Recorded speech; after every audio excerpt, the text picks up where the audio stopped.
Assalamualaikum warahmatullahi wabarakatuh.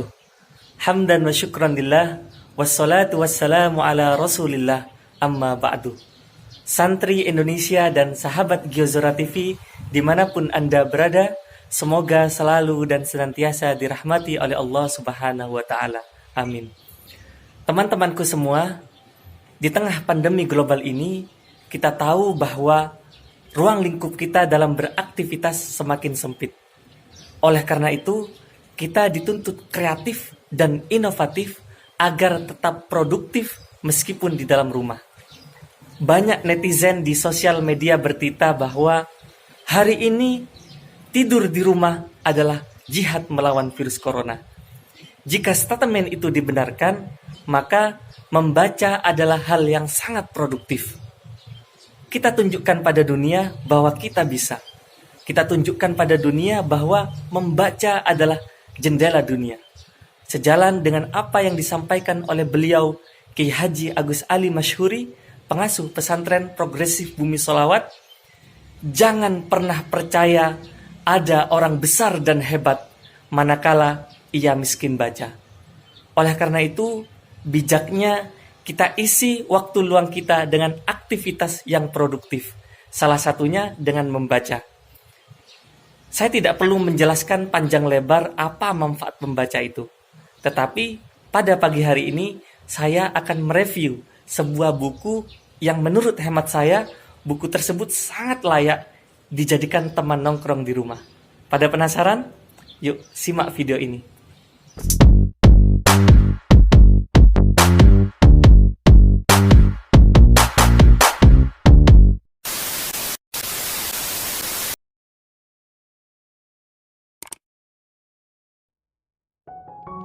Ya, buku ini adalah Kebijaksanaan Orang-orang Gila, Uqala Al-Majanin, 500 kisah Muslim jenius yang dianggap gila dalam sejarah Islam. Buku kitab Kebijaksanaan Orang-orang Gila adalah karya masterpiece tentang sejarah kegilaan dalam Islam. Ditulis lebih dari 1000 tahun yang lalu. Penulisnya adalah Abul Qasim An-Naisaburi, seorang ahli tafsir dan hadis, sejarawan, sekaligus sastrawan terkemuka di zamannya.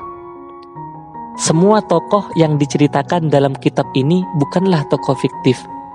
Ini kisah nyata tentang orang-orang yang dianggap gila dalam Islam.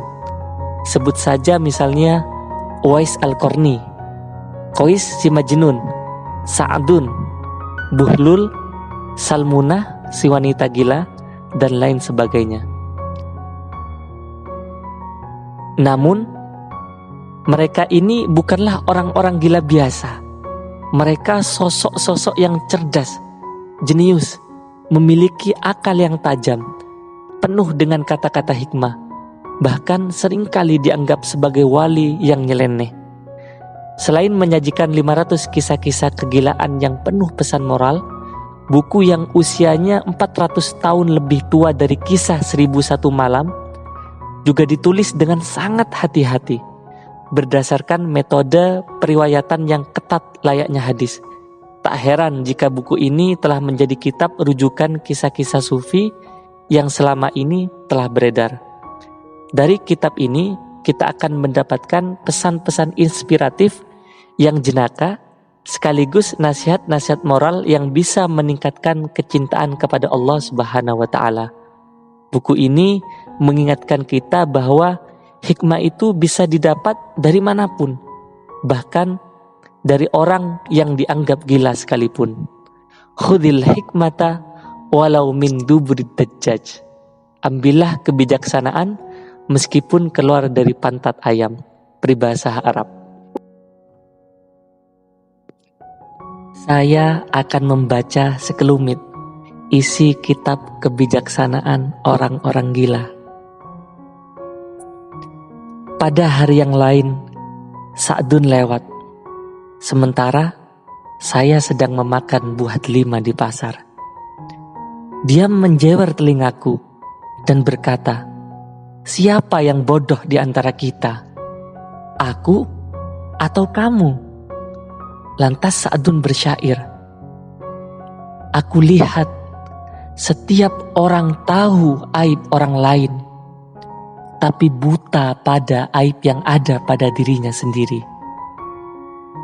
Tidak elok orang yang samar terhadap aibnya sendiri, tapi jelas buatnya aib saudaranya. Bagaimana mungkin aku melihat aib orang lain, sedangkan aibku sendiri menganga? Tidak ada yang tahu akan keburukan-keburukan orang lain kecuali orang bodoh. Ulayyah juga pernah berkata, seandainya saya memakannya, maka makanan itu ada di perutku. Tapi jika aku membawanya ke keluargaku, maka ia menjadi timbangan amalku.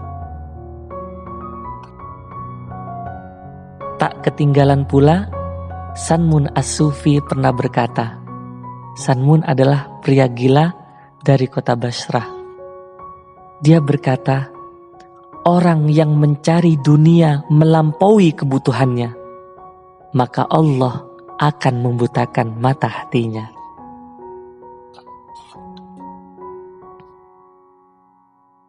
Tidak mau ketinggalan, Ghawra', pria gila asal Baghdad.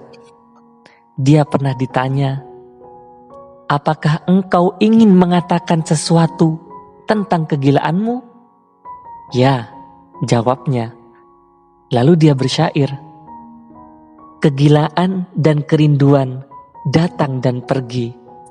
Yang satu punya batas, yang lain juga punya batas.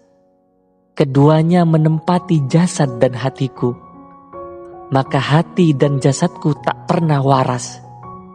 Keduanya berada di bawah perut dan berkongsi di atas hati untuk tidak ditinggalkan oleh kesungguhan.